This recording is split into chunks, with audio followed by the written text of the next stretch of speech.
हो हो नाही, अरे तू नाही, आई, खरंच नाही, हो म्हणाला नाही. होतास. हवं तर बाबांना विचार. आई खोटं तू आहे, थापा खोटं आहे. मारू नकोस हा. आई तू थापा मारू नकोस हा.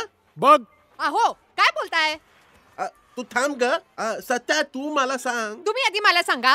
थांब जरा. सत्या ही बोलत होती की नाही त्या भुर्दंडकरांशी? भूदरगडकर तेच ते. नाव सुद्धा नीट घेता येत नाही. अरे उगीच आरोप कर चुकायचं. हे बघ. आई आई हा हो म्हणाला होता की नाही मला आईच्या सांगा. गावात आता या वयात शोभत का हिला हे? आता हे वयच आहे त्याच्या लग्नाचं.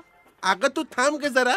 तुदू अहो, तुदू तुदू थांब. सत्या काय? तू मला सांग ही बोलायला गेली होती की नाही त्या भुर्दंडकरांशी? भूदरगडकर तेच मी तर ते. तिला म्हणतोय की लग्न कर त्यांच्याशी. अरे वय काय आहे तिचं? 70. ते मलाही माहितीये. मग विचारताय कशाला?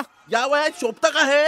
एक्सपेरिमेंट करून बघायला काय हरकत आहे? अर्धी लाकडं मशनात गेल्यावर एक्सपेरिमेंट. कुणाची अर्धी लाकड्या 20 वर्ष मरत नाहीये मी. आजी तू बोल, आपण कोर्ट मॅरेज करू. लगेच आहाहाहाहा. स्वतःच्या एका लग्नाचा पत्ता नाही आणि आजीचं दुसरं लग्न लावायला निघालंय. हो तर पळून जा त्या भुदरगडकरांबरोबर. अरे सत्या तुझ्या जिभेला काही हाड. आओ आओ तुम्ही व्हिडिओ दाखवा. हा दाखवतोच. अरे लहान आहे का तो, त्याचं त्याला ठरवू दे ना.